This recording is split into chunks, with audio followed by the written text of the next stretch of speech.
Behind every remarkable front stage performance is a team of ordinary people combining their talents to create extraordinary results. Join us as we go behind the curtain of selling homes and helping agents build better businesses to discuss the ideas, the principles, and the strategies that empower our Century 21 support team to maximize their potential and thrive in their unique abilities. Welcome to the Backstage. Morning, ladies. Morning. Good morning. Happy Friday. Yeah. I think this may become one of my favorite parts of the week. May become or already is. Well, it's yet to be determined. We've only done a couple. Today makes or breaks it. Yeah. Perform well, please. It's good people, and we get to talk about fun topics and stuff that matters to us. And We don't have to introduce ourselves today, do we? So are we regulars then? People just know? I think you four are the regulars on this show. By the way, there's three of you. Yeah. Your AI friend is in the room with us. Well, welcome. of us. What do we call this? The Backstage. Yes. Welcome to the Backstage, our bi-weekly show for our support staff. Yes. By our support staff. Yeah. Hosted by Vic. Anna. Abbie. and Dylan. Vad. Vic, Anna, Abbie. Okay. Vad. We're moving on. Okay, I'm gonna put you guys on the spot here for a kickoff. You probably weren't prepared for this because you've actually prepared for almost nothing today. We're talking about unique ability, and let's get into it. But why don't we start with this? Take your unique ability statements that you already know, and I want you to strip them down even further real quick. You're going to introduce yourself this way. Hi, my name is, and then you're not going to read your unique ability statement. You're just going to say it in as succinct a phrase as possible. Does that make sense? Strip it all the way down. I think you can do this first. Okay. So hi, my name is Vic, and I love making people feel cared for. Well done. I think it's yours, so you can decide if it's correct or not, but it sure sounds correct. Hi, my name is. First of all, can I get permission to swear? Family friendly. Okay. I'll make it G-rated. Hi, my name is Anna, and I. What was the R-rated version? I make things work well. I was going to replace the word things with. Okay. No one can imagine what you're going to say. I make things work. Hi. Hi, my name is Abbie. This feels a little bit like an AA meeting, but hi, my name is Abbie, and I like to learn. Simplest, yes.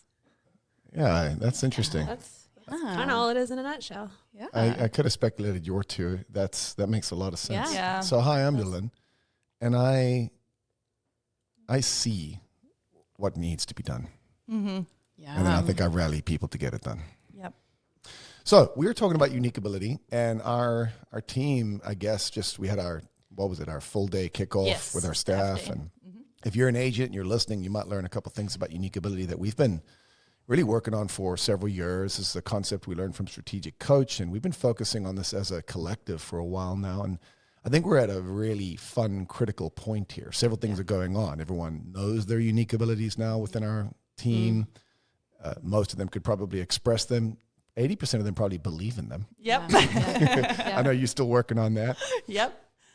But what we're starting to see is clarity of thinking and even clarity of strategy on our part as we think about how to position people in their roles. And frankly, roles are just emerging as a function of people's unique abilities. And this is a dream in a way. When we first heard of this concept 15 years ago, I think it was a concept.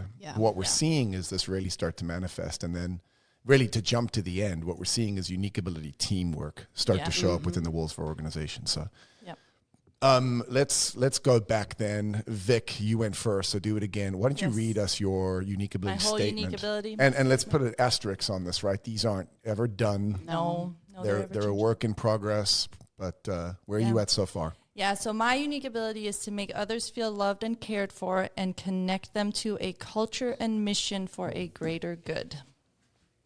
I love taking care of people, and I truly, deeply believe that happy people are better people.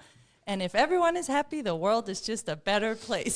So, but it sounds so silly, but that is my drive. I think if people are cared and loved for, they're just going to be the best version of themselves, and I want everyone to be that because that's a better way to live. I think what's interesting is because you and I spent some time on yours together months ago, Years ago. maybe even a year. Yeah. But it's not just the loved and cared. It's then the idea of connecting as well. Yeah. You really want to connect them to something bigger. Yeah. And you want them to be a part of making something meaningful in the world. Yes. So Yeah. I like there's almost 3 parts in what yours says, and all of them very much reflect sort of what you've been and what you've become. And what I get to do, which is even better. Well, and we'll get to you in a minute Yeah. because you are the archetypal example of Yes. let's just make up a job for someone because of their unique ability. Yeah. Yeah. That would be good. But that's very good. Anna, what's your unique You're ability? going to immediately hear a difference between me and Vic. Mine has nothing to do This with is why we with work so well feelings. together. Yeah. So my unique ability is to create order by organizing the details to help things operate smoothly and efficiently.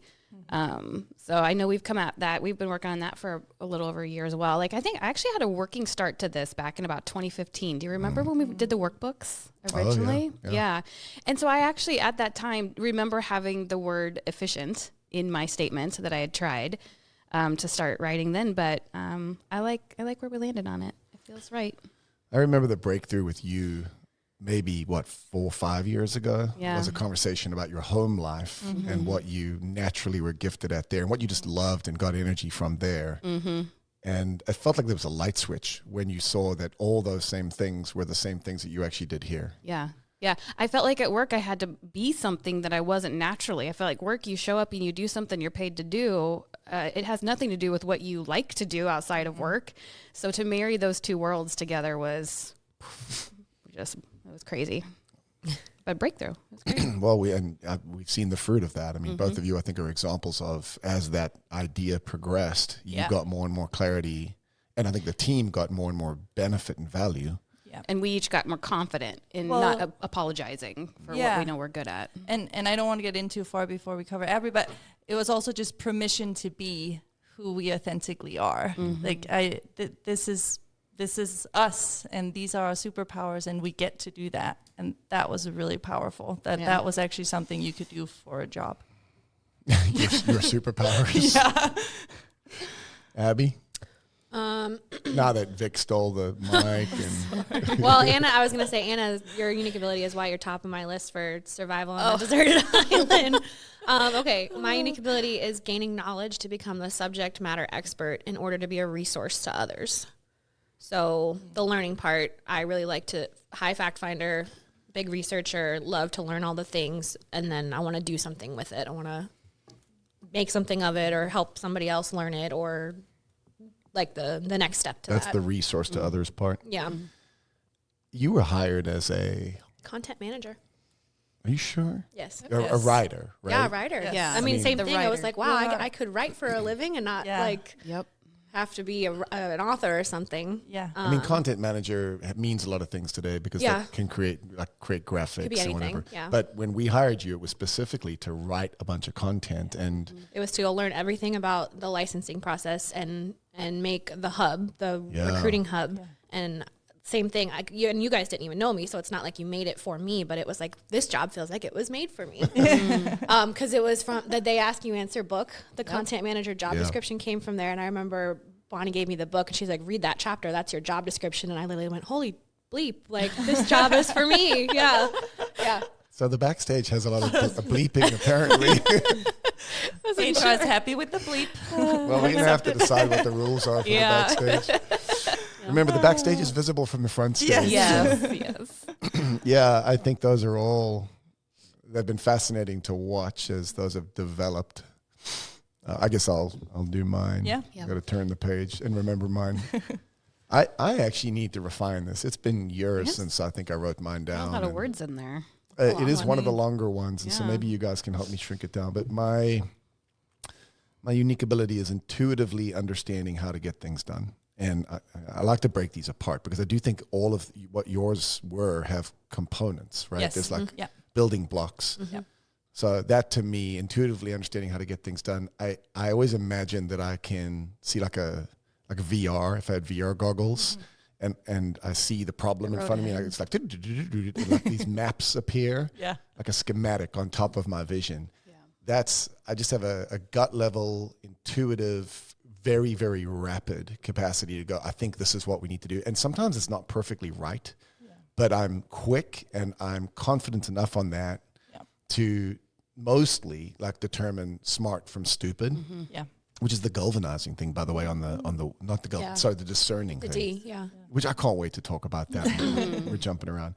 So I intuitively understand how to get things done, quickly seeing paths forward, and then inspiring and mobilizing others towards effective execution of the mission.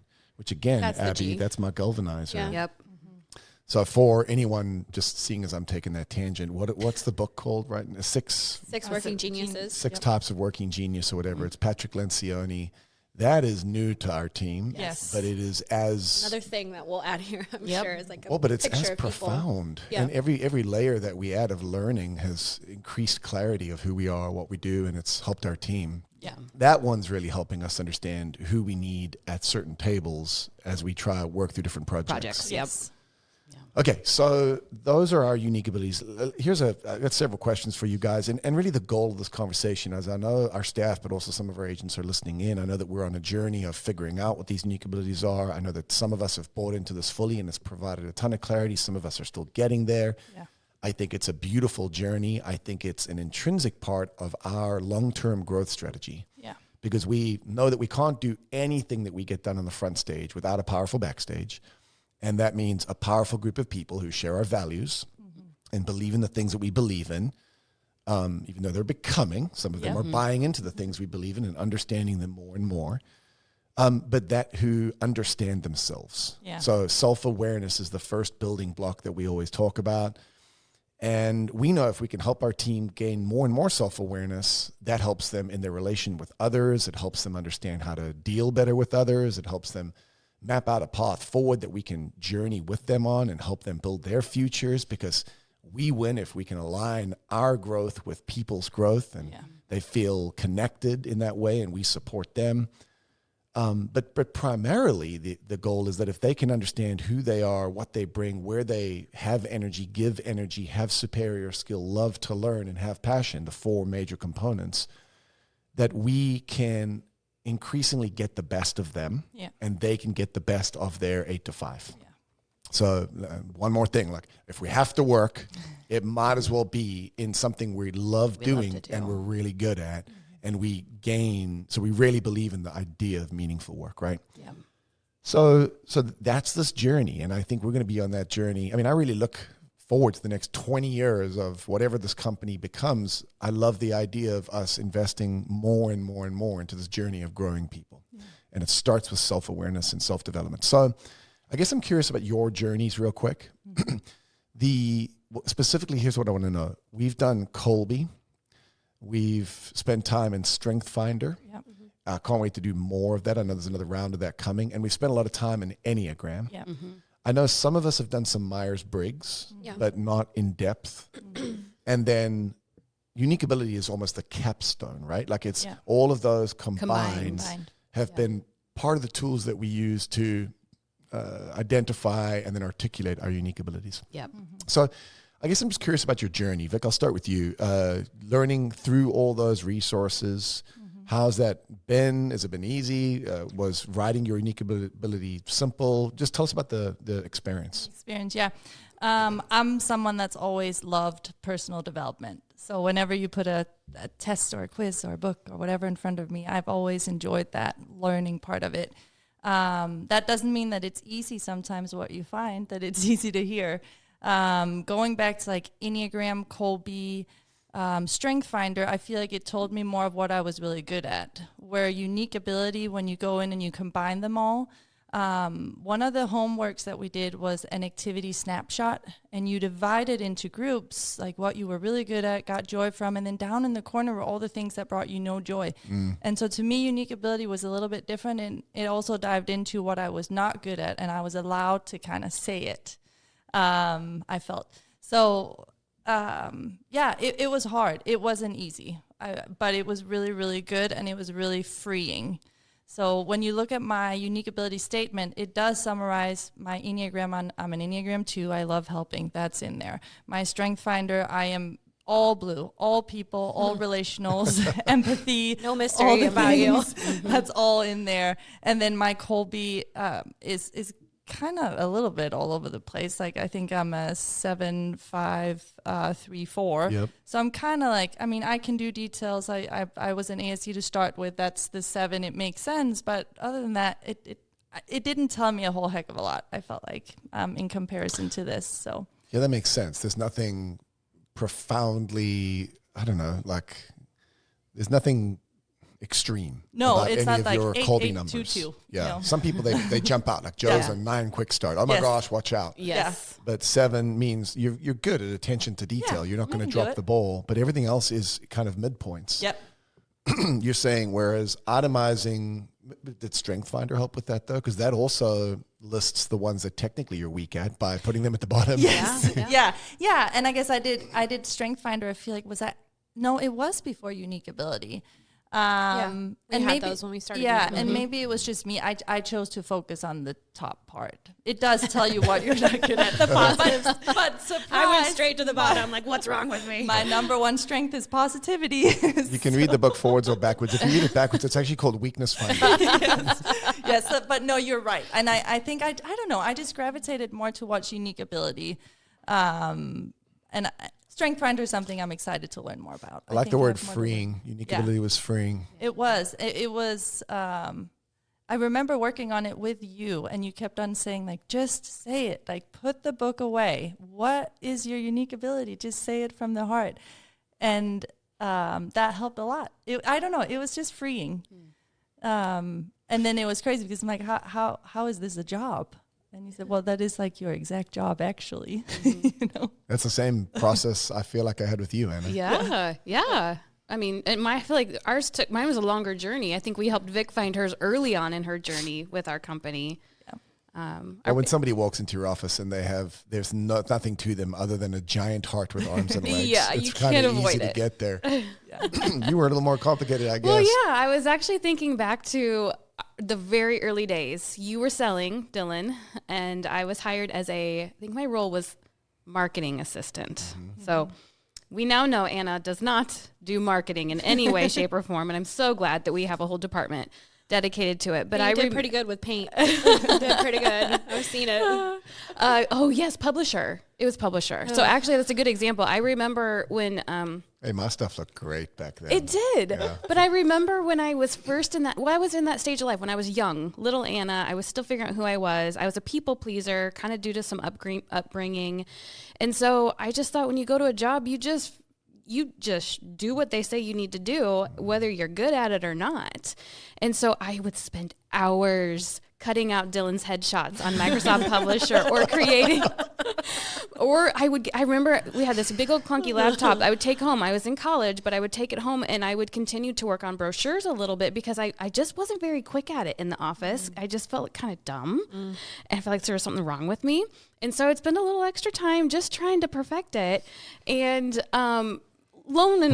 just come to find out, I'm actually not gifted in anything. He should have handed you a budget. You would have been flying. I through know, it. Yeah. but I did. I killed it at organizing his pending files and creating a process for that, and I got a lot of joy from that. But I thought there was something wrong with me, and because I could not do certain things, and so it wasn't until here in this new iteration of my role as an operations manager that I've learned, and we've talked more openly, and I'm realizing, oh wait.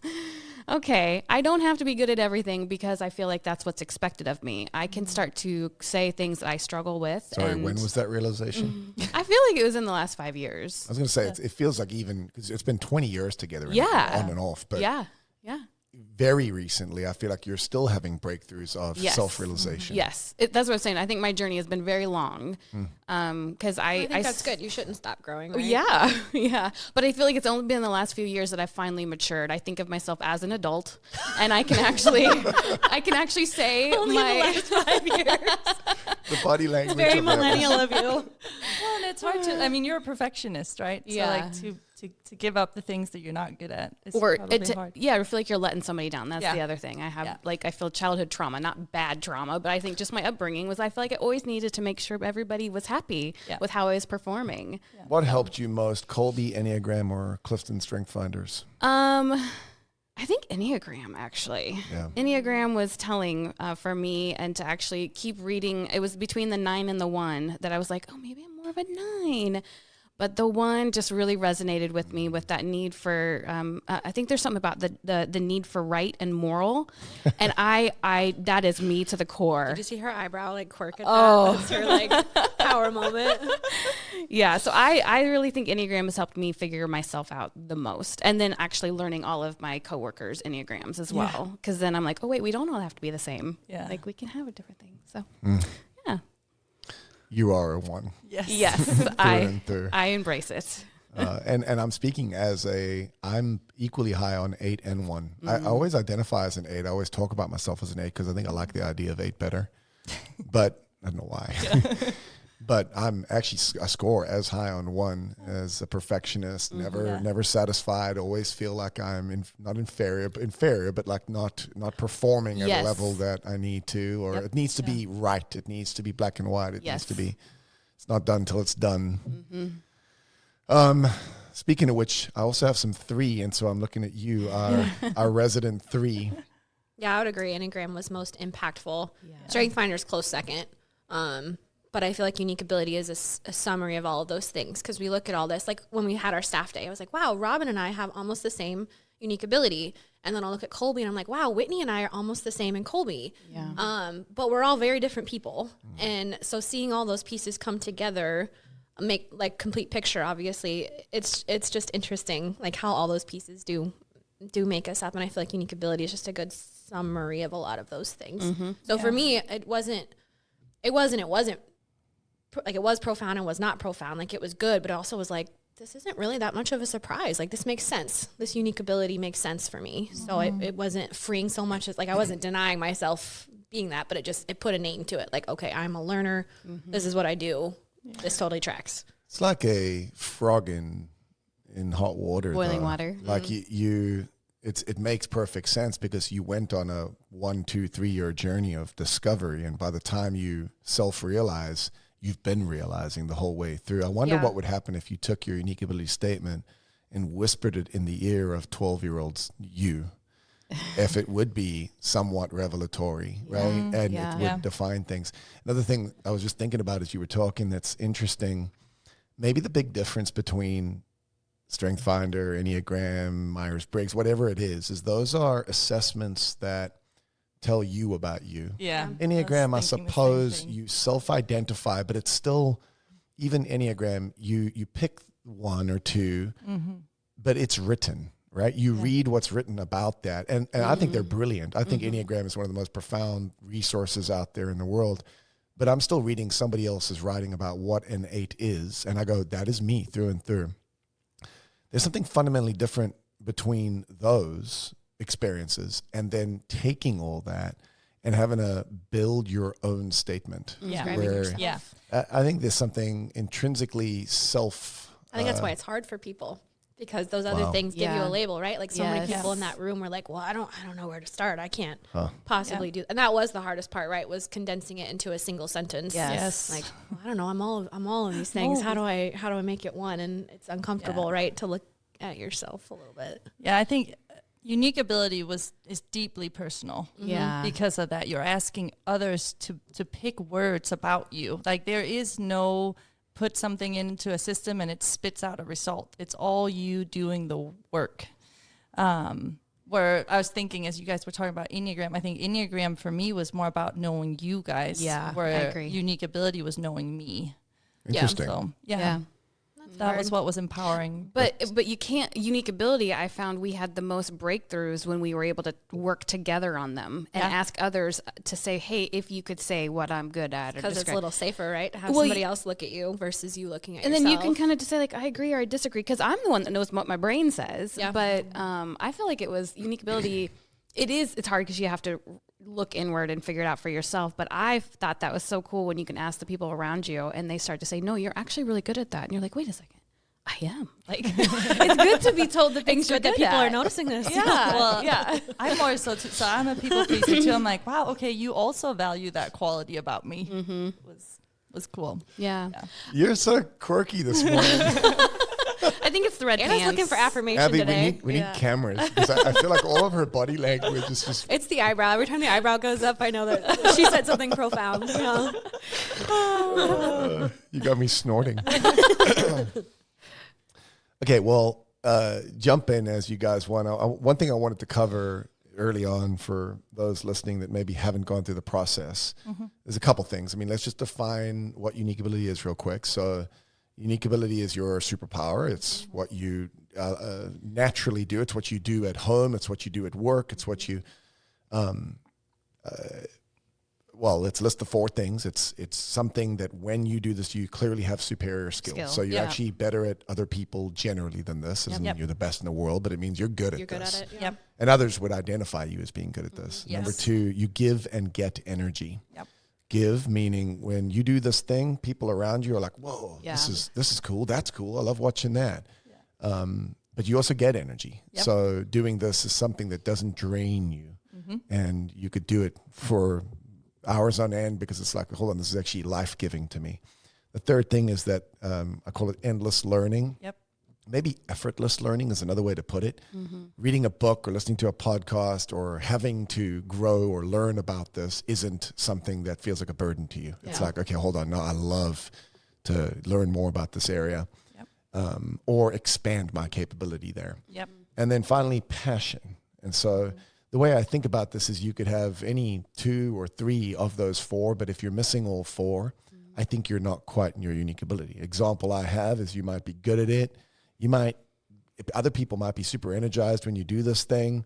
And maybe for your whole life, you love learning about it. But at some point you just reach a phase. You're just like, it's not giving me life anymore. I don't love this. Yep. Or vice versa. Like there's some people that are passionate. They love learning and they get energy, but they just suck at really it. suck. And you lack self-awareness. And so when you have all those 4 things, that is what we would consider unique ability. And then what I want to also just share with anyone, and Vic, maybe we can make the modules available. Yeah, definitely. To even agents or anyone that would like to go through the process. We've modularized the process. They are available now. They're in the Forge. Yep. Perfect. So maybe let's share a link to that in the Yep. show notes. But we've created we've copied the process from there's books you can buy. Yep. Just look up unique ability. You'll find them, buy them on Amazon. But we've summarized that process into some workbooks that we've used for our team. Maybe you guys can remind me of the steps, because step 1, if I recall, was reaching out to your people. Yep. Was that the first one? Don't you have to list all of your things you do in a day? No, I think that's the second one. Oh, yeah. So the first one is you email, call, and Yes. write to as many people as you can that know you well, and ask them to list out your superpowers. Is that how it's phrased? Yeah. Well, Yeah. 5 skills. Skills or strengths or something. to describe you. And that's a pretty interesting process in and of itself. Yeah. Because you start thinking and then you start getting feedback from people, and it's very encouraging. Like there's Anna's eyebrows again. Well, we had a lot of staff members struggle on that one. To have the courage. To have the courage to ask others for the feedback. Yeah. That was But it's a big one. very enlightening and also validating process, I believe, because the truth is everyone is really good at something. And sometimes it's very hidden to you, and you've spent your whole life not seeing what others see. Yep. Because so much of life puts us down and tells us all the things we suck at, and we fail at a lot of things. And we tend to only see the things that we look at. Yep. And we tend to look at all of our failures. So step 1, identify your superpowers as others see them. Then step 2 was? Step 2 is take inventory of your activities. So as you're Personal doing it, and work. Yes, as you're doing it, there's 2. There's personal and there's at work. And that's why, just to rewind a little bit, when you go ask people, it's important you ask people all throughout your life. Yeah, So like not ask some just work. coworkers, Family, your friends, spouse, friends, partner. And then kids, after you if they're take old enough. inventory, you actually sort that into Then different you quadrants. sort it into activities. And that's where the categories you were talking about, like you'll list out if you're missing one, or for example, for me, creating a PowerPoint or a handout is most definitely at the bottom. Well, so the categories are like stuff where you where you You like really enjoy, excel at, the things that you enjoy and are good at, the things Yeah. that you're competent at but like don't really want to do, and then the things that are just Miserable. absolutely not hate this. They And then drain you your sorted life. Yeah. your work Yeah. and personal into one of the 4 categories. Yep. Yeah. which again, I think is a very enlightening process. Yeah. And Yep. the thing is, people are smarter than we give them credit for. Life doesn't open a lot of room for that sort of reflection. Right. So I'm proud that we open doors for people to be able to go through that process. I think it's super helpful and meaningful if you're willing to engage in it. Well, and if you're willing to commit to it a little bit too, because you could fly through this in a week. Yes. Or the way Spit something out. or the way we to rolled go it through out, it. we took a year. We took Once a quarter. months Yeah. to actually, write down your activities, put it away, write it down. Like, I liked the themes, the best part, the next That part. was the next one? Where part, you listed like the things that everybody had said about you, you synthesized, and then you listed your StrengthsFinder. So we had that. Yep. You listed Colby. Yep. And like any other random little things that had popped up. And so you had like a list of like 30 traits about yourself, which was good comprehensive inventory listed from, I think, like the most common thing like that people had said about you and that you recognized down to like, And patterns start to emerge. patterns. Right? You just had to go in and find like, I think we had a certain number we had to find, but it made you start like sorting into buckets so that you could start to like condense things down. That was really cool, I thought. Because then you could see the overlap of StrengthsFinders, Enneagram, Colby, all those things of like building the picture of yourself. And then finally, you start to actually put pen to paper and run through a whole bunch of different drafts. And that was Yes. hard. That's the hardest part. that was hard. And that is where They're so we long encourage to begin people with. to, do that, but just put it away and say it from the heart. Yeah. Because if you follow the path, you end up with a really long Because you feel like you have to sentence. fit everything in Yes. there. Well, everybody said I'm this, and this. Yes. And like, well, not all of that's And relevant. I think Yes. you guys were able to, like I was able to help you shrink yours down. Yes. I think, and I don't think that's, well, maybe that is a unique skill that I have, but I think anyone that's actually spent a lot of time working on this would also be able to help. I think I'd encourage anyone that goes through the modules to bounce your stuff off somebody else. Definitely, Yes. you should. And get feedback and insight, because sometimes others can help you just like, hey, that's a bunch of legalese. Just Yes. strip all that down. Here's what you're really saying, it sounds like, and here's what we all know about you, even if you're Yes. afraid Oh, to yeah. say it. Which is what Vic spent a bunch of time doing about a month ago as we were gathering these before a big staff day for us to talk about these. As she was realizing people were throwing a lot of words trying to check every everything. box. Yes. Yeah. And Vic had the fun job of providing some feedback of, hey, I think we can trim this down. Yeah. Well, and that's why I asked the question I did at the beginning. I think you can take them down even further than what we've got. I mean, at the end of the day, it's quite easy. It's you're all about caring. You're all about organizing, and you're all about information and like Learning. learning. Yeah. Yeah. And I think if you can strip it down to that, then you can build on that a little bit easier. Yeah. Yep. Yeah, I'm excited to make those modules. I think they're already available. The Forge is such an ocean of things. Yeah. As we did them a couple years ago, we would put them into the Forge as we went, and we said, Yeah. "Wow, well, someday we should talk about this."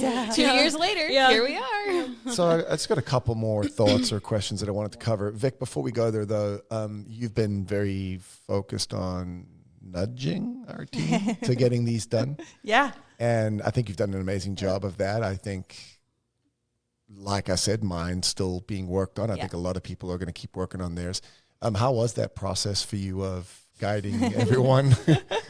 It was all the emotions, but stepping back, it was really filling my bucket that people were willing to let me in.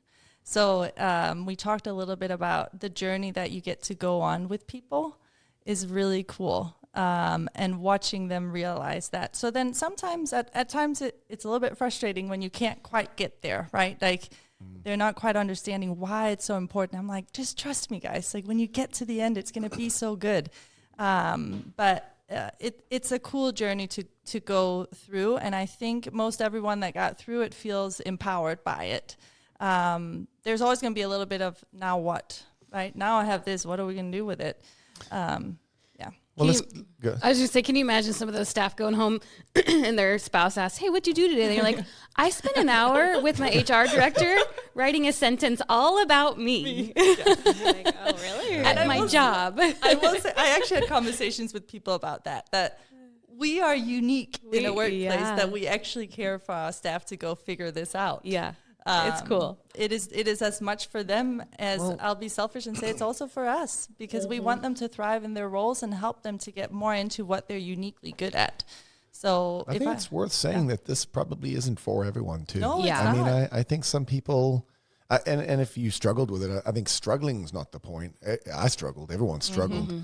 But I think there's some people that would just adamantly say, no, I mean, this is just dumb. I don't want to do this. And I think that goes back to one of our core values on growth and continual growth, which literally says in the core value, if you don't grow, you have to go. Yep. I mean, it's not like we're letting people go because they didn't do the unique ability, but also it's an interesting, what's the right word? Like a gauntlet to have to run through. Yeah. I think a lot of people would prefer not to have to do that. Especially if And they come from a corporate-y background just wanna where do my it job. is just show up and do your job, and you don't even hardly wanna know your share that much about coworkers. yourself. Imagine coming here where we're all reaching inside their space. Yeah. Well, okay, so we're admittedly weird and we're not Yeah. for everyone, but what we're about is the journey of personal growth and is the idea of becoming. And like you said, it's not just because we've got some weird bee in our bonnet that we want people to magically grow. We've got some savior complex. It's a mutually beneficial process where we believe we can become what we as a collective can become and provide the value that we want to provide if we can find people and put them in the right seats. Yeah. Where 80% of their day is focused more and more and more. I mean, you're such a perfect example of this, Anna, the last like 6 to 12 months of you're a psychopath at home with your budget. Yes. You've been a Ramseyite for generations. Yes. And you've done such an amazing job with your family on that, where you guys, I mean, you've attained a lot of financial freedom as a function of your deliberateness on that. And here we are 20 years in for the first time going, wait, Anna's not in accounting, but why wouldn't we have her be the same level of crazy about our budgets? Yeah. And it's so obvious. It's right there. Yeah. And it provides so much value to the organization and to the people around you that you're now doing the thing that you've always been good at doing, but we were too stupid or blind or I don't know, boxes maybe I because think, you're not accounting. We had very separated departments, and there was a very clear line there, a wall almost that we had put up that it wasn't something I crossed into. Are you getting emotional about the budget? I'm choking up. But I do think it's funny how I kind of measure, I think I'm human. I have the Sunday scaries, or I don't want to, have to go to work on Monday morning. But recently on Sundays, I find myself a little nerdy, excited to like jump back into a particular budget thing that I know I have to tackle that week. And that's how I can measure that I actually am in my unique ability. Like when my Sunday scaries, they still exist. I'm human. But there are certain parts that I look forward to showing up on Monday and be able to drive forward. Well, that's it right there. I mean, I think that's the underline, bold, italics. If as much as is humanly possible. Yeah. Why wouldn't we all strive towards creating positions for ourselves where we do look forward to the work that we have to do? Yeah. I say it over and over again. I don't know how true it is. I mean, I suppose if I had $1 billion tomorrow, I'd probably go sit on the beach for a while. Just for a little bit. You'd make it like a week. You'd make it a week and then you'd be back. Yeah. But if I have to work, Yes. because I don't have that $1 billion, then I really want work to be meaningful. And then the asterisk to that, which is I always think of a conversation with Gina Swanson sitting in the podcast studio, and she goes, well, like, what would you do if you didn't have to work anymore? And I was like, well, I'd probably take 6 months, drive around in a van, and then afterwards I'd start dreaming. I'd start thinking about what I wanted to build, and I'd want to build something. Yeah. And then I'd realize, well, what I want to build probably would be something in an entrepreneurial space. I'd want to surround myself with a team of people, and they'd probably be a lot like you guys. And sounds similar. And then you're like, okay, well, hold on. Like, what is it that I'm so afraid of on Monday? And what are you running from? What it comes down to is areas of your job that drain or suck the life and so again, it's not perfect. Like you said, you're human, Anna. But as much as is humanly possible, how can we create an organization where people increasingly are in their unique abilities? And then the other asterisk to that is, again, you always have to plunge the toilet. No one gets to have a dream job. Life sucks. It's stinky.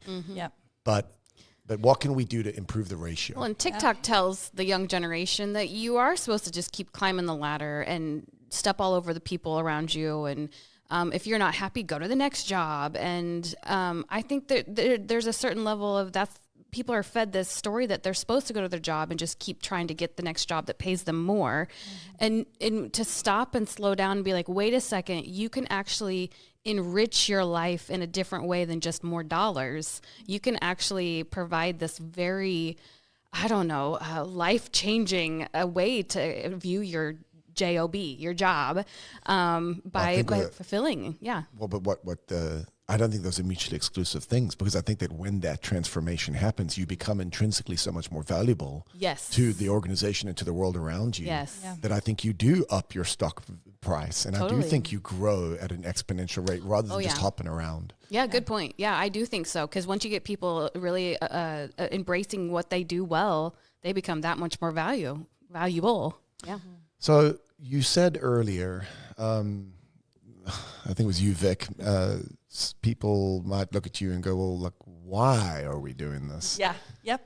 So maybe the question I want to ask all of you is, how do you guys understand with where we are right now? Because we've spent a few years working on this. We've got a lot of time together. But how does this help our team, I guess, as individuals, but also as a collective moving forward? And then maybe like, what's next? I mean. Yeah. The words that comes to mind for me is always, I just think it's so freeing. Like, I am super passionate about people discovering their unique ability, because I think it is so freeing to realize who you are, what you're good at, and how you thrive. Having a unique ability doesn't mean that you're gonna like have this very dusty, I don't know, job. Like we have people that I love it when the foreigner comes on her very dusty.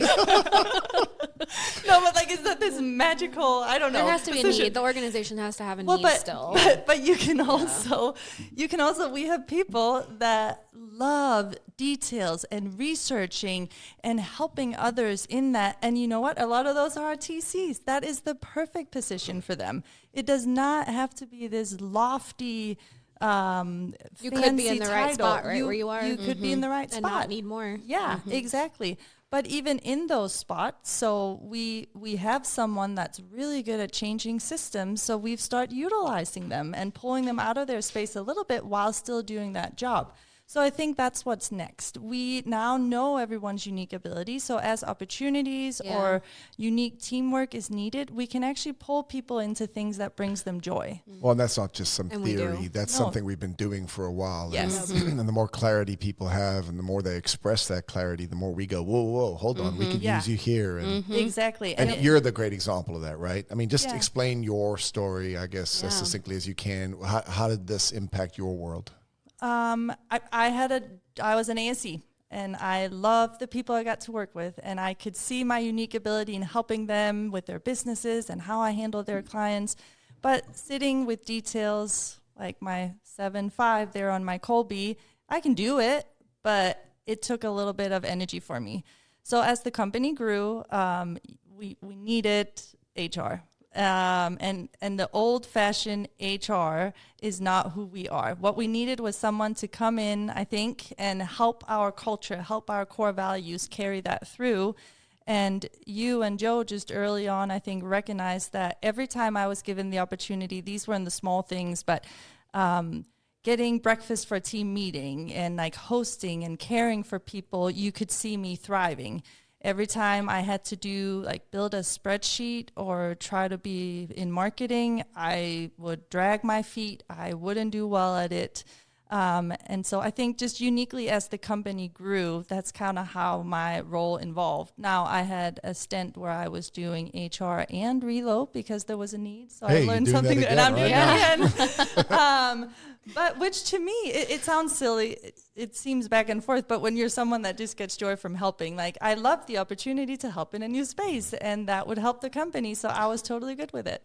I don't know how well I'm telling the story, but I think just as we evolved as a company, we needed someone in this position, and it's well. The story is we made it up a job. Yeah. I mean, your HR job is very un-HR-y. Yes. I mean, it certainly includes some of the payroll HR benefits. Yeah. But largely, what we did is hiring. we said what our team needs is someone to wake up in the morning and care about them as much as we've got systems and focus to care about our agents. And we said, hey, this walking, talking heart seems like the right person. So I think it's just a good example of clarity emerging as a function of understanding who people are, and then that we don't have to, we're not following a very good template. Like there's no one in front of us that we're copying. And so we get to make up the rules as we go and build the value the way it works for us. Yeah. Well, and I remember when we, I remember interviewing Vic for the ASC job and then being excited for her to come on board. But I had a little concerns about how long she would last, but she always came with just this big smile on her face. And so I was like, okay, I think. What was it? Her accent? But I remember her kind of raising her hand and saying, I can't keep doing that. I can't keep doing this for you guys. I love people. It was never negative though. It was always like, where else can I provide value? Yes. Yeah. And so I guess that's what I was going to say was like one of the things that this has opened up for us on a manager side of it is that when we see, it's like a performance management measurement. When you see someone not thriving in their position, whether they've raised their hand and say, I'm not feeling it, or we're seeing them not doing well, or they're unhappy, or they're unplugged, or they're disengaged, all of those things, I think we don't first go in and say, you're a bad employee. We're first saying, wait a second, we are not filling their bucket. Yes. Yeah. Yes. Yeah. And I think it's interesting thinking back. I remember being very vocal, and usually I am not super opinionated unless I'm very passionate about something. And so I think I can recognize that in others when they keep on bringing things to me. I'm like, well, wait a minute. You're obviously very passionate about this. This is a seat no one is filling, and that's what you're recognizing. So how can I get you into doing more of that? Mm-hmm. Yep. So, Abbie, tell us about unique ability teamwork. What does that phrase mean? Is that something you've spent a lot of time with yet? Not a ton, actually. But I think that's the natural next step, right? Yeah. Once we find everybody's unique ability, how do we plug the right pieces in together? So I think, your transaction support team is kind of an easy one, right? Not easy in the sense that they're very straightforward, very into the details. They're going to work well together to maintain systems and help agents build better businesses. But I'm intrigued to see where else that shows up in the company. Do either of you have a definition for unique ability teamwork? 1 + 1 = 3. Yeah. That's the definition. And I think about it a lot. Like Anna starts out by saying her and I unique abilities are completely opposite, but Anna and I tag team a lot of things that makes no sense for people outside of here, but it's because of our unique ability. Yep. We work well together. I think about like our event space has been frustrating. That's a really good example. And it seems like we have different players in there now, and it just feels easy. So call it the events committee. And it's the organizer, it's the heart, it's Stacy in marketing creative, and then I don't know what I'm doing in there, but I'm helping. But everybody comfortably owns their little sliver of the pie, and we feel good about it and don't feel threatened by it or overloaded. Everybody brings something different. Yes. Yeah. So unique ability teamwork, like it's when things feel easy. It's just working. Yeah. The way I think, I love the 1 + 1 = 3. It's when I can look around the room and go, well, this is something I suck at or don't get energy from, and go, wait, this is something you actually love to do. And I can outsource or collaborate with you on the stuff that you love, but I hate. And we gain big time. And when we all start doing that, I think we've gotten better at that, and very much less insecure about admitting. I fully admit, like, interior design is not my thing. I needed your guys' help to make this. I could order the equipment, I could do the training, but like painting the walls, be like, I don't know, what color should they be? So it's very nice to be able to pull the people in.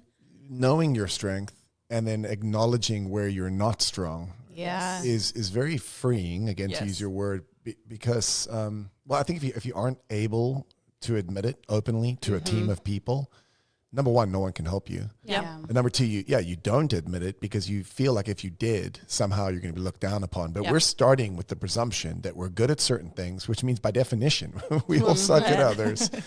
And the more you create a context where collaboration it's not just that I don't want to do the things I'm weak at, it's that the things I'm weak at are somebody else's passion. Yes. Yeah. And when you understand it that way, all of a sudden, well, why wouldn't I want to get your hands on this thing? It's going to help me a ton, but it's also going to feed you. I think the lie in our head is that if I don't want to do this and I hate it because it's not my thing, that means it's wrong for me to outsource this to somebody else. Yeah. What is it? One man's trash is another man's treasure. Yes. I mean, that's how I think about it. Spreadsheets, that's my trash. Somebody loves them. I think there's been several meetings over the last 10 years that, Dylan, you have excused me from because you read my body language and you're like, Anna's checked out. This is not her thing, especially these, I think what's become the build a better business space, but early iterations of it, of like where we would have to visualize or dream big or plan for the future. And I'm like, the whole time in my mind, I'm like, oh, I have this thing I need to go do. And like this, like the things that give me energy were just rolling through my head. So I was mentally checked out. And apparently that manifested. Your eyebrows were not it. raising. And so apparently body language showed that though. So, and at first I remember Dylan saying, you know, hey, this is not your thing, right? And I would feel like I was in trouble. Like I felt guilty. I felt like I wasn't doing my job correctly because I wasn't a good participant in those particular meetings. And now I just know, guys, I am no good. Yeah. And you invite me to that space. The same conversation we're having now is are these the right people at certain points in the project, right? Yeah. At certain point, and I mean, yeah. I totally really makes sense. Look forward to going deeper into that. I do think even though I know that there's certain things I'm not good at and I have my unique ability, it does still take courage to then raise your hand. You're not good at it. But we're starting to say raise that and go ask for help, right? But we're starting to raise each other's hands. We are, Yes. and that's the unique teamwork, right? So like Abbie came to the rescue as she always does for me in some spaces, and the amount of wasted energy and emotions that I was having, I was feeling guilt, I was feeling like I was failing, it's supposed to be mine, I'm supposed to be able to do this, and it was something she did in 5 minutes. Well, I think you have a little achiever in you too, like, I does this make me a bad employee? Am I failing? Is my value going down because I can't do this thing? And the wrong way to think about I feel like I'm getting better. Like I've asked Anna for help on a spreadsheet because this is how Vic asks for help. I just need somebody to come hold my hand. Whenever she says it that way, she's just saying, I'm going to need to do something I need to do, but I'm not good at. So if you just sit by me and like cheer me on. It doesn't mean you can offload every little unpleasant thing about your day or your job, but there are definitely places where you can go, I genuinely need help. This is just never going to work otherwise. Well, and I think, it's just that the wasted energy and time, that's not good for anyone. Yeah. Like we like to be efficient. Well, I'm excited for I don't know, it's so strange to think back 20 years, and I look at you just because you were there at that time, and the last, you pick your time frame, 10, 5, 3, even 1 year, the progress just keeps happening. So it makes me really excited for the next 5 to 10 years of what can continue, because I feel like we can just pick up our pace on this. Just real quick words of advice or encouragement to both our team, but anyone else as it relates to this journey or this process from all of you. Mine would be just to say, it's a journey, it's a process. I was always anti self-development stuff.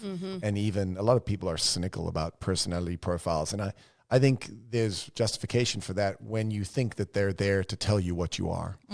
But I think when you shift your mindset and you realize, okay, there's a journey that I can choose to go on where I first have to see what is. I mean, auditing the activities, auditing what people say about you. That's a good example of what Myers-Briggs does. It just shows you what is, but not because someone has to tell you what is. It's because you can then use that to create building blocks, create clarity in your own mind, and reach a better place of clarity of who you are, what you bring, what you love, and then maybe just a little bit of abundance thinking of, wait, is it possible that I can create a future for myself and for people around me that's better than the one that I'm in today? And I think if you're willing to believe that, then I think it's worth going on a journey of self-discovery. But it is work. And so my encouragement would be willing to do that work, because in the time that we've been doing this together, we've seen a lot of fruit. And I just want more and more people to buy in, jump on board with us, and partake in that journey. Yeah, I would say all those same things. That's number one. But then also, a lot of people just went through it a little bit fast here to get it done. So I would you were breathing down their necks. So I'd encourage them that it's not just something on paper that they now put away. I want them to look at it. I want them to use it. And I also want them to use it in their personal life, because it's not just at work. So you should fill your whole day with things that brings you joy. Here's my push for happiness, right? But like, I just think it's really powerful. So I know that I'm going to keep on using it. I'm going to keep on pushing people to get it done. And when we have conversations, when we have quarterly check-ins, when we have just a conversation about growth in general. Bring it up. Like it's really, really helpful. Well, if they don't, you're gonna. I will. Because these are all written down Yes. now. And I'm looking at this beautiful resource that you've created with our. We gave this to everyone, right? Yes, we Yes. did. All of our staff with all of their Colby's Enneagram StrengthsFinders. I guess we'll be adding their working Widget, genius, yeah. to this as well. Yeah. So yeah, it's you can't escape now. Huh? Oh, you can't escape. We got you. Anna? I think for me, just like word of advice, it took me 15 years to lower my defenses a little bit and let people in. And so I guess that's my word of advice to anybody that's still struggling. Just and honestly, it comes with trust. I mean, I think every podcast we use the word trust, but it really does first come from being a little vulnerable and trusting that maybe we've got your best interest in mind and we want you to grow and be better, and we want you to want that as well. And so, don't be afraid to be a little vulnerable and help us invite us into your world to help you discover. Abbie, I need you to cut that clip for me real quick, and then I'm just gonna send it to Replay it Anna's back to me. voicemail to her. Yeah. I'll be waking up to an alarm that is that replaying every morning. Be a little vulnerable. Be a little vulnerable. What I thought was interesting at the staff day was there were a handful of people who said, oh, this is my unique ability, but it's not that interesting, or like, oh, this is it. Yeah. They There was apologized. there about was a it. sense of like, it has to be this extraordinary, I solve problems, or I see the future, and like, not everybody can be that. So I thought that was mine is I like to freaking learn. Like, what a nerd. Like, it doesn't have to sound or feel like this huge groundbreaking, this is how I change the world kind of thing. It's just you, and there's no getting around that. So why be embarrassed or ashamed of it, I guess. Well, and it takes all types to make the world work, Yes. and Yeah. so Yes. just you. I'm trying to say that in an even better way. It's sometimes the smallest part of a machine is the one that makes absolutely matters. It makes All me the think difference. Yeah. of sixes on the Enneagram, Yeah. for example. They're the most common number. Yep. They tend to. I didn't know that. Yeah, I there's thought more there were sixes. nines just because we're surrounded by nines We here. have lots of nines. Yeah. Yeah. Okay. Well, that's just maybe it's because nines can put up with my eights. But sixes don't tend to stand out a whole lot. But they Yeah. are the substrate, the core that keeps society together in many ways. And so, I love that feedback. Just It just owning it This is step you. one. Yeah. Yeah. Well, I appreciate all of your guys' efforts to help make this all happen, and I'm excited for, I guess, the continuation of the journey. Yeah. I guess we should all go on with our Fridays now and go do the things that we're. We're good at. Be Super vulnerable good. the rest of the day. I will be vulnerable. It's Valentine's She has Day. a Today's your spreadsheet day. meeting I with me. forgot. Happy Valentine's Day. Happy Valentine's Day. I was told by my wife I have to actually ask her, "Will you be my Valentine?" Yeah, I told Jake that too. Duh. You have to ask. Okay, let's do it.